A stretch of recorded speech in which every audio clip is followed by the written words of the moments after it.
Hay un momento particular en la vida de un hombre en el que se da cuenta de que las personas que deberían conocer su valor son precisamente las que lo han olvidado.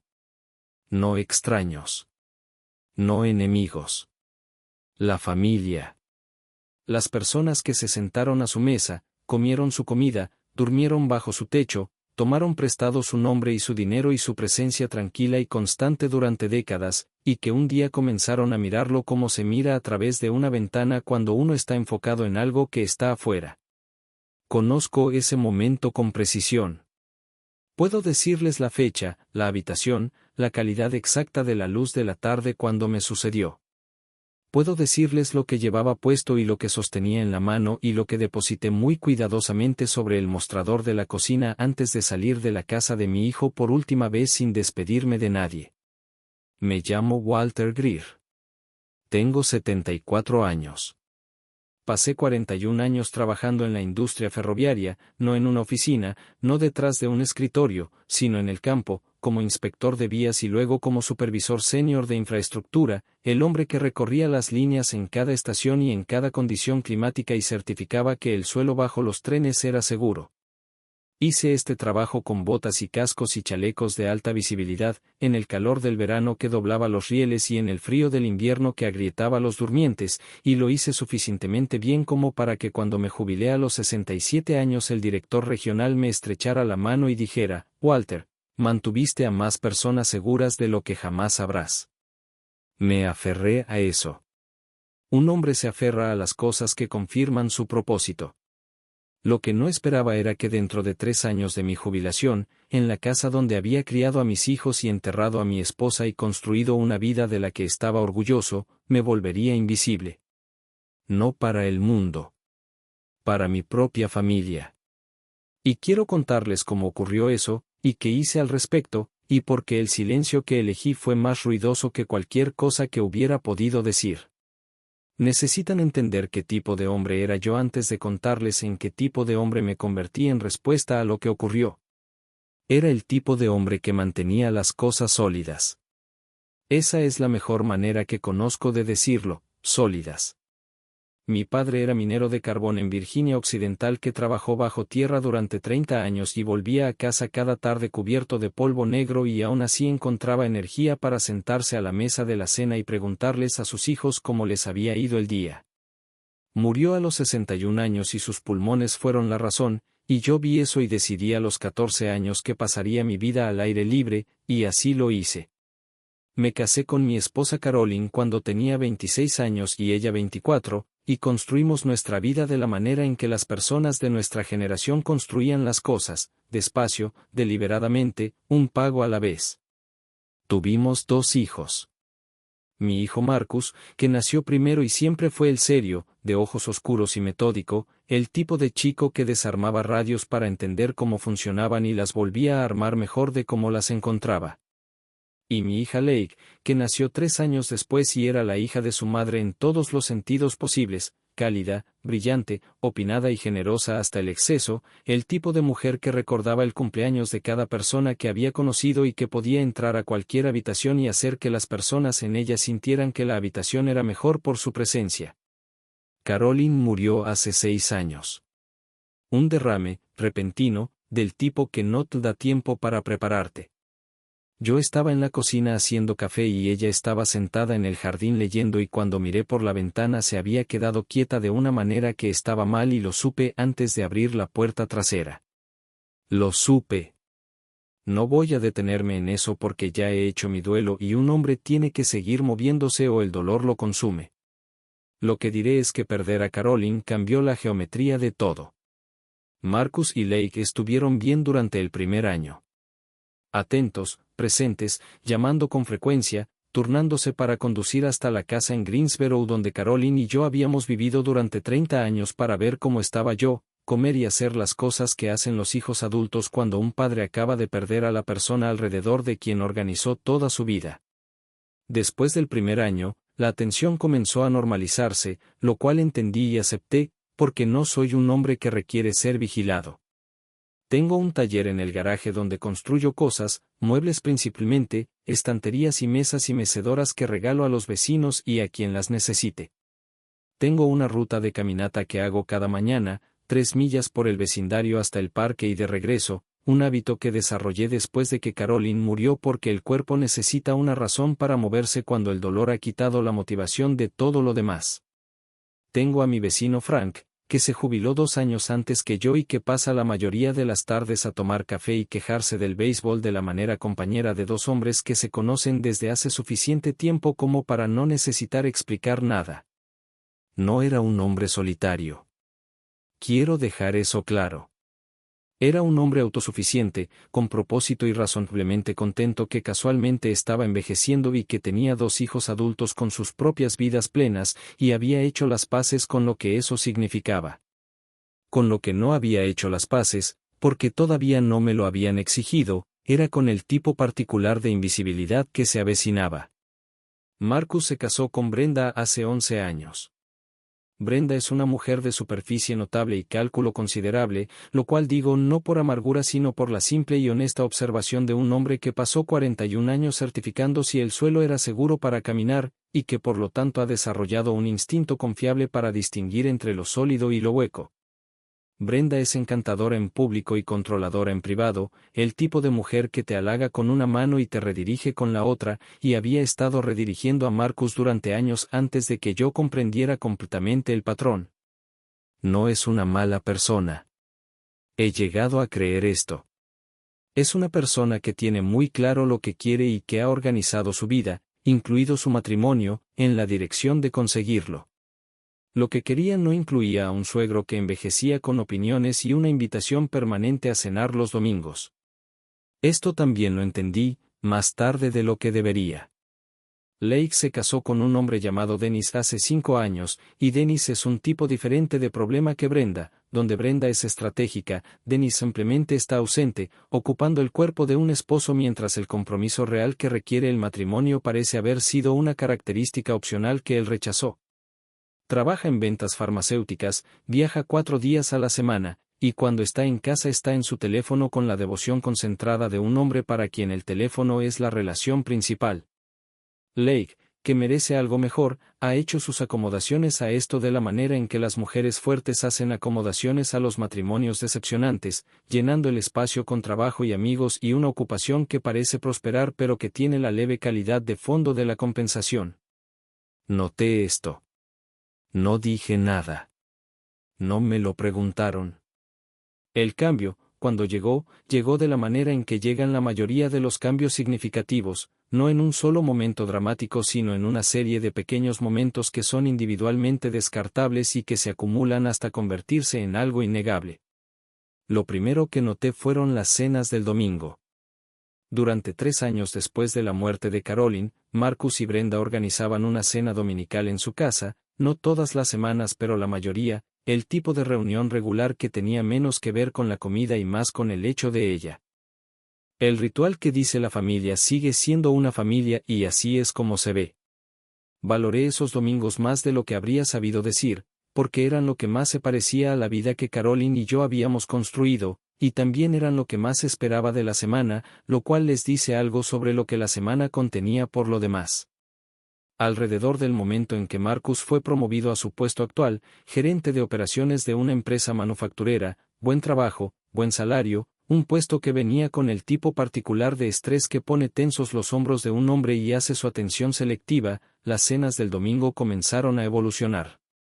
Primero pasaron a una vez al mes, lo cual me fue explicado como agenda, y lo acepté. Luego se volvieron irregulares, programadas y reprogramadas con una fluidez que sugería que no eran la prioridad de nadie excepto la mía. Luego hubo cenas a las que no fui invitado, cenas familiares, me enteré después, que habían incluido a los suegros de Marcus y a algunos colegas de trabajo de Brenda, cenas de las que supe solo porque Marcus las mencionó después de pasada, en el tono de un hombre que no ha pensado si la información aterrizará de manera diferente a como lo hace. Cada vez absorbí estas cosas de la manera en que había absorbido información difícil toda mi vida laboral, notando, archivando, evaluando. Sin reaccionar. Un hombre que reacciona a todo no controla nada. Pero estaba construyendo una imagen, y la imagen se estaba aclarando.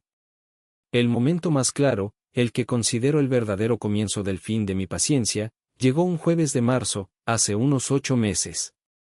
Marcus me llamó por la noche, lo cual era suficientemente inusual como para que lo notara, y dijo, en el tono que usa cuando Brenda le ha pedido que diga algo con lo que no está del todo cómodo: papá, quería hablarte de algo. Sobre las visitas. Dije, bien. Dijo, Brenda siente, los dos sentimos, que podría ser bueno establecer un horario. Para cuando vengas. En lugar de simplemente aparecer. Sostuve el teléfono y pensé en el número de veces que había aparecido sin avisar en la casa de Marcus y Brenda en los últimos 6 meses y conté, en mi cabeza, cuidadosamente, como cuento, 4 veces. Había estado en la casa de mi hijo 4 veces en 6 meses, cada vez invitado, cada vez por ocasiones específicas. No había habido apariciones sin avisar. Dije, ¿qué quieres decir con aparecer sin avisar, Marcus? Una pausa. Lo suficientemente larga para hacer su propia respuesta. Dijo, solo quiero decir que le ayudaría a Brenda saber de antemano, ya sabes, para planificar. Dije, Marcus. ¿Cuándo fue la última vez que llegué a tu casa sin ser invitado? Otra pausa. Dijo, papá, no estoy diciendo. Dije, te estoy haciendo una pregunta factual. Guardó silencio. Luego dijo, muy suavemente, lo siento. Ella solo me pidió que hiciera la llamada. Y ahí estaba. No un problema de apariciones sin avisar. Un problema de Brenda que le había sido entregado a Marcus para que lo entregara. Dije, dile a Brenda que me aseguraré de llamar con anticipación. Lo dije sin filo. Sin calor. Solo la simple declaración uniforme de un hombre que nota una nueva política y confirma que la ha entendido. Luego dije buenas noches, colgué, y me senté en mi cocina durante mucho tiempo mirando la fotografía de Caroline en el refrigerador que ha estado allí durante 20 años, la de unas vacaciones en las montañas donde ella se ríe de algo fuera de cámara, y pensé, ella habría tenido algo que decir sobre esto. Habría tenido bastante que decir. Después de la llamada telefónica entré en un periodo que solo puedo describir como observación deliberada, el mismo modo que usaba en las inspecciones difíciles cuando todavía no estaba seguro de si el problema era aislado o sistémico y necesitaba más datos antes de poder certificar nada en ningún sentido. No reduje mi contacto con Marcus. Llamé en el mismo horario, visité en las ocasiones que estaban claramente invitadas, me comporté en cada aspecto externo como un hombre que había recibido una conversación razonable de establecimiento de límites de su hijo adulto y se había ajustado en consecuencia. Pero observé. Y lo que observé durante los siguientes 3 meses fue la construcción sistemática de una vida en la que yo era una figura periférica, presente en las ocasiones ceremoniales, ausente en la textura de ella. El hijo de Marcus de su primera relación, un chico llamado Tyler que ahora tiene 17 años y con quien he tenido una relación cercana desde que tenía 4, comenzó a estar menos disponible cuando yo pasaba, ocupado con la escuela, ocupado con amigos, siempre algo, siempre gestionado. Anteriormente había tenido un acuerdo permanente con Tyler en el que venía a mi taller el primer sábado del mes y yo le enseñaba carpintería, lo cual había estado ocurriendo durante 3 años y que Tyler parecía valorar genuinamente. 3 meses después de la llamada telefónica, las visitas del sábado se detuvieron. Marcus dijo que el horario de Tyler se había complicado. Tyler, cuando le pregunté directamente en un mensaje de texto, dijo que le habían dicho que las visitas no iban a funcionar por un tiempo. Le habían dicho. A un chico de 17 años le había dicho a alguien, y ese alguien no era la propia voluntad de Tyler, porque Tyler y yo teníamos una relación construida sobre una conexión genuina, no sobre la obligación, y un adolescente no se aleja de una conexión genuina a menos que alguien haya hecho que alejarse parezca necesario. Pensé en eso durante mucho tiempo. No soy un hombre que escala sin evidencia y no soy un hombre que hace acusaciones que no puede respaldar. Pero también soy un hombre que pasó 4 décadas leyendo el suelo en busca de problemas ocultos, que aprendió que las señales casi siempre están ahí si sabes cómo mirar, y que entiende que el momento en que eliges ignorar lo que la evidencia te está diciendo es el momento en que el suelo se vuelve peligroso. La evidencia me estaba diciendo algo que no quería creer, que es exactamente la evidencia en la que he aprendido a confiar más. La parte de Leigh en esto fue diferente y en algunos aspectos más dolorosa, porque Leigh y yo siempre hemos tenido el tipo de relación que Marcus y yo no logramos del todo, más abierta, más directa, la relación donde se dicen las cosas reales. O lo habíamos tenido. En los meses posteriores a la llamada del jueves, noté que Leigh se había vuelto cuidadosa conmigo de una manera en que no lo había sido antes. No distante, cuidadosa. La diferencia es significativa. Cuidadosa significa que estás gestionando a alguien. Distante significa que te has ido. Leigh no se había ido. Todavía estaba allí, todavía llamando, todavía encontrándome para almorzar el segundo miércoles del mes como había hecho durante años. Pero la textura de los almuerzos había cambiado, más superficie, menos profundidad, la conversación deslizándose por encima de las cosas en lugar de adentrarse en ellas. No dije nada durante 3 de esos almuerzos. En el cuarto, deposité mi taza de café y dije, Leigh, ¿qué es lo que no me estás contando? Me miró durante un largo momento. Tiene los ojos de su madre, Leigh, el mismo tono particular de gris verdoso que se ve diferente con distintas luces, y estaban haciendo algo complicado en ese momento.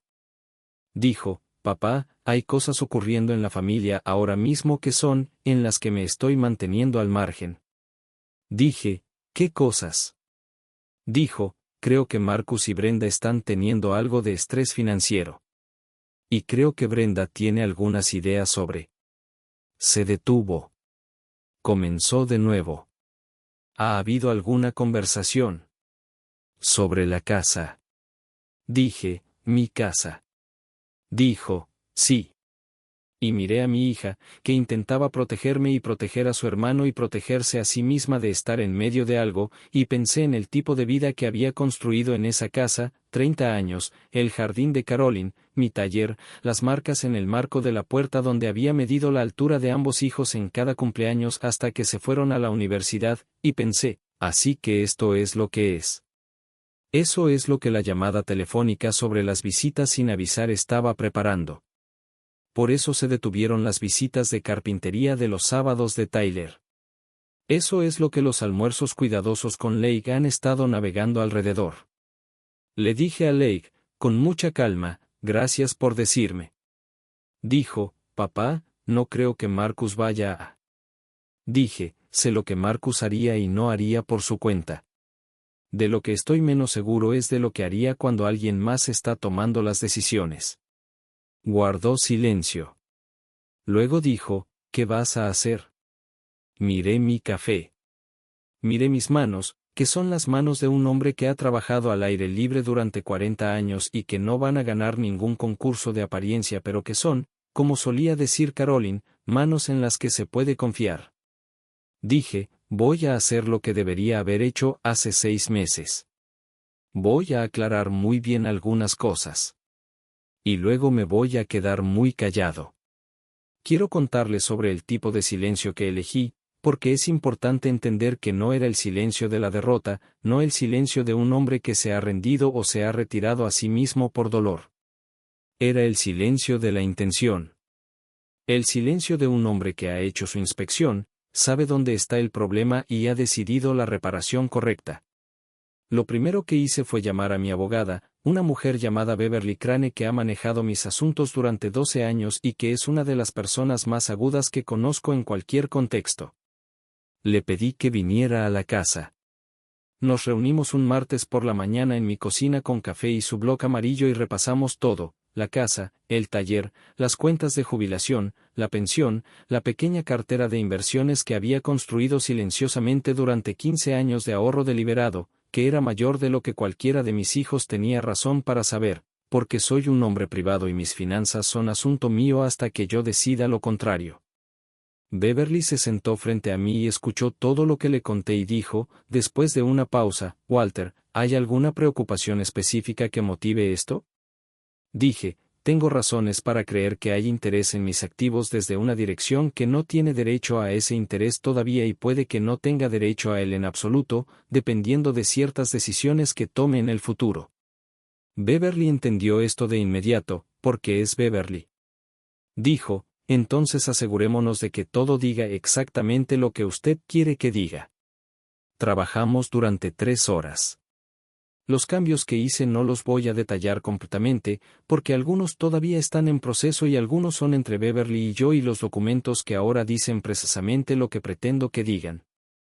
Lo que les diré es que la casa ya no es el objetivo simple alrededor del que alguien podría haber estado calculando. Hay disposiciones vigentes que son claras y específicas y que reflejan mis deseos reales en lugar de cualquier suposición que pudiera haberse estado formando en la cocina de mi hijo mientras escuchaba a su esposa delinear sus ideas sobre lo que debería ocurrir con los activos de un hombre de 74 años. Después de que Beverly se fue me senté en mi taller y comencé a trabajar en una mesita de noche que había estado construyendo para la esposa de Frank, que había admirado una mesa que hice para mi propia sala de estar y a quien le había prometido una para su aniversario.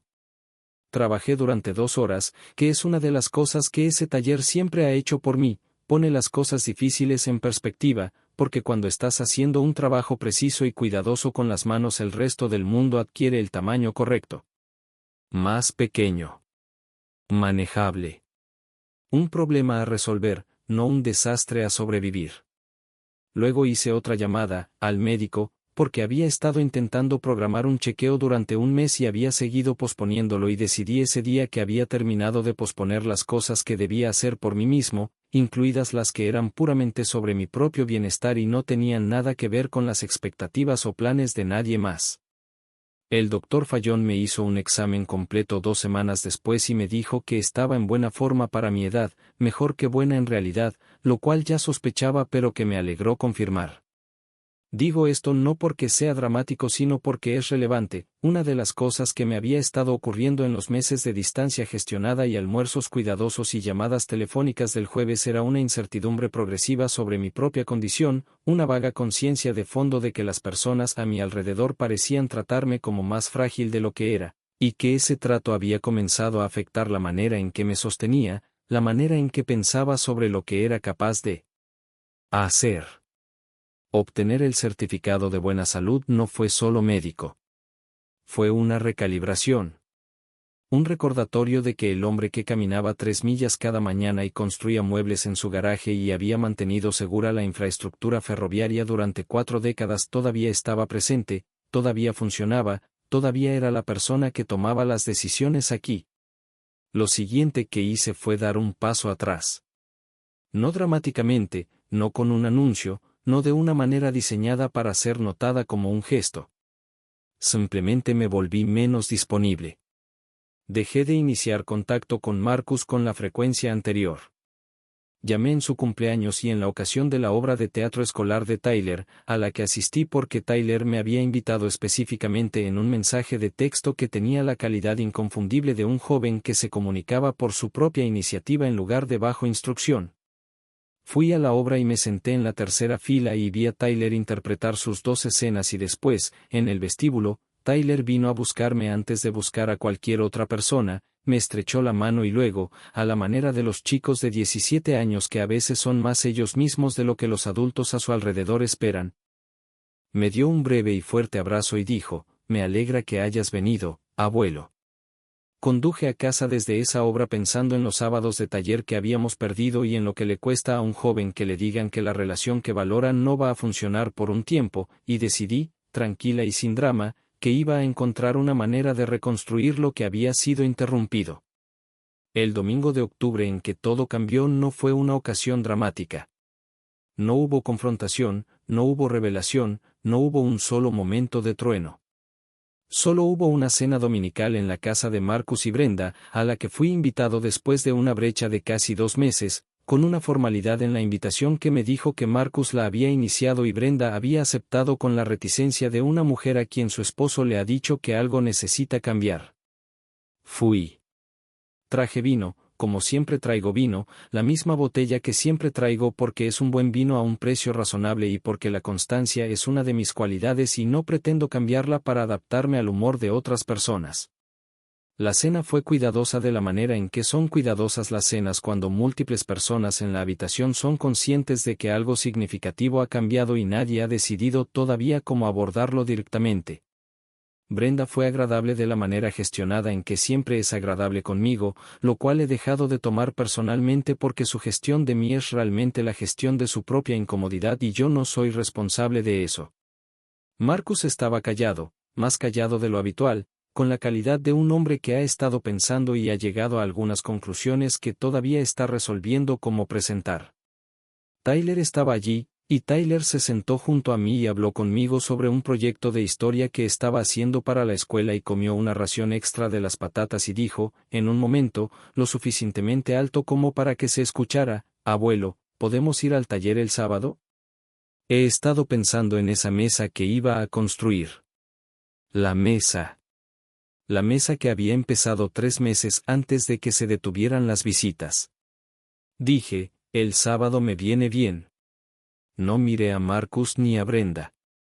Sostuve la mirada de Tyler y dije el sábado me viene bien, y el chico sonrió de la manera en que sonríen los chicos cuando el mundo brevemente tiene un tipo específico de sentido, y eso fue suficiente.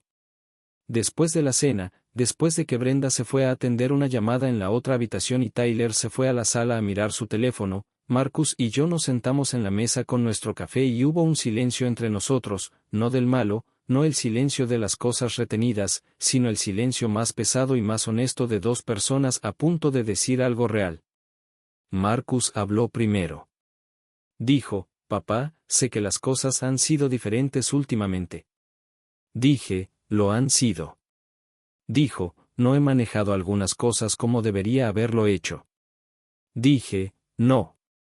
No elaboré porque Marcus no necesitaba que elaborara, sabe exactamente lo que no ha manejado, y un hombre no necesita que le describan sus fracasos en detalle, necesita reconocerlos y ser escuchado en ese reconocimiento.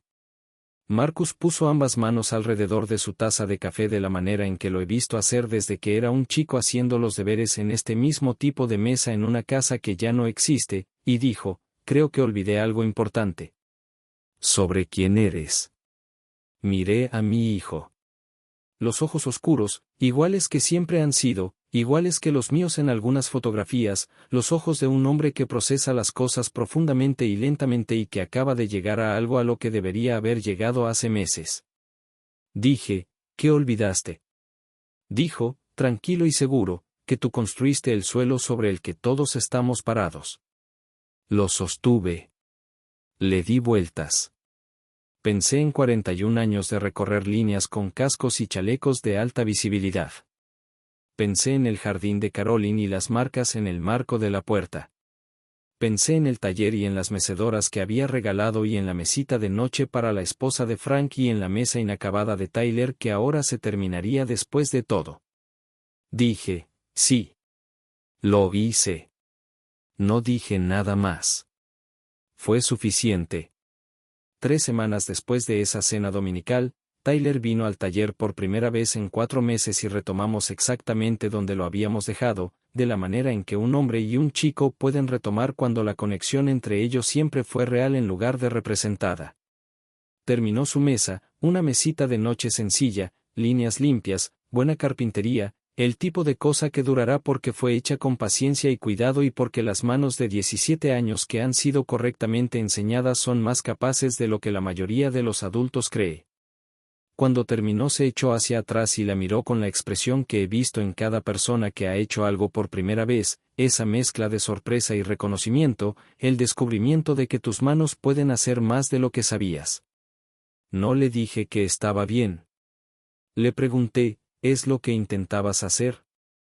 Lo pensó honestamente, de la manera en que siempre le he pedido que piense sobre el trabajo.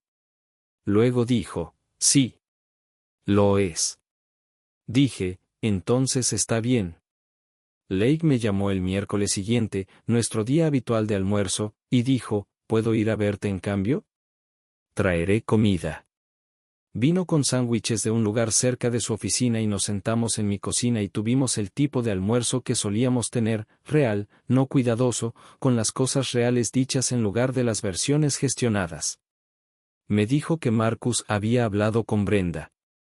No una rendición de cuentas completa, no todo, pero suficiente para que Brenda entendiera que ciertas ideas que había estado entreteniendo no iban a ser accionables, no por hostilidad sino porque el suelo no estaba dispuesto de la manera en que ella había asumido. Lake dijo que Brenda había estado callada al respecto durante varios días, lo cual encontré instructivo sobre el carácter de la reacción. Dije, no estoy interesado en hacer enemigos, Lake. Estoy interesado en ser claro. Dijo, siempre has sido claro, papá. Creo que todos nos acostumbramos a asumir que claro significaba disponible para lo que necesitáramos. Miré a mi hija. Tiene los ojos de su madre y la franqueza de su madre cuando finalmente la usa, y la estaba usando ahora, lo cual me dijo que habíamos cruzado de vuelta a territorio real, que es el único territorio en el que he estado interesado en vivir. Dije, tu madre solía decir que lo más peligroso que puede hacer una familia es dar por sentadas las cosas sólidas. Lake guardó silencio un momento. Luego dijo, tenía razón. Dije, solía tenerla. La casa en Greensboro todavía es mía. El taller todavía es mío. La ruta de caminata de 3 millas todavía es mía y la hago cada mañana con cualquier tiempo porque no soy un hombre que deje de hacer las cosas que lo mantienen a sí mismo solo porque las estaciones cambian. Frank todavía pasa la mayoría de las tardes, y todavía nos quejamos del béisbol, y la mesita de noche de su esposa ha estado en su sala de estar durante 2 meses y ella me dice cada vez que la veo que es la mejor pieza de mueble que ha poseído jamás, lo cual creo que es una exageración pero que recibo con la gracia que merece.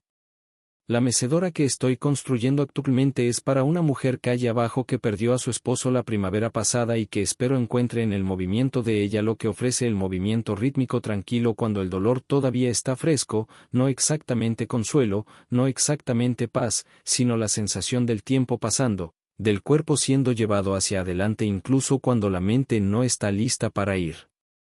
Pienso en lo que me enseñaron los últimos 8 meses, y en lo que desearía haber aprendido antes. Pienso en la llamada telefónica de un jueves de marzo que me dijo más sobre el estado de las cosas que 100 conversaciones cuidadosas habían logrado decir.